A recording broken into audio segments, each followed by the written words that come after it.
2 spoon போதும் உங்க பிரச்சனைகளை கட்டுப்படுத்த. லயன் டேட் சிரப், தினமும் 2 spoon lion date syrup. Lion date syrup. தமிழக பாஜக தலைவர் நயினார் நாகேந்திரன் நேற்று முன்தினம் மதுரையில் தேர்தல் பிரச்சார சுற்றுப்பயணத்தை துவக்கினார்.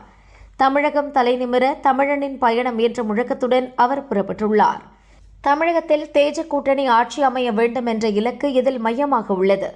நயினாரின் சுற்றுப்பயணத்தில் பங்கேற்க பாஜக தேசிய தலைவர் நட்டா, அதிமுக பொதுச் செயலர் பழனிசாமிக்கு அழைப்பு விடுக்கப்பட்டிருந்தது. ஆனால் இருவரும் பங்கேற்கவில்லை.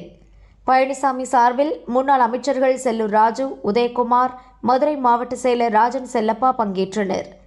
இதுகுறித்து பாஜக வட்டாரங்கள் கூறியதாவது: மதுரையில் நடந்த பிரச்சார துவக்க விழாவில் நட்டா பங்கேற்க வேண்டும் என கேட்டு நாகேந்திரன் டெல்லி சென்று அவருக்கு அழைப்பு விடுத்தார். அதேபோல் பழனிசாமியையும் அவரது வீட்டிற்கு சென்று அழைத்து இருந்தார். இருவரும் வருவதாக உறுதியளித்தனர். ஆனால் பீகார் சட்டசபை தேர்தல் பணியால் தன்னால் வர முடியாது என நட்டா சில நாட்களுக்கு முன் தெரிவித்தார். அவருக்கு பதிலாக மத்திய நிதியமைச்சர் நிர்மலா சீதாராமன் வருவதாக சொல்லப்பட்டது. அவரும் வரவில்லை. மத்திய அமைச்சர் முருகன் மற்றும் கட்சியின் தமிழக நிர்வாகிகள் மட்டும் பங்கேற்றனர்.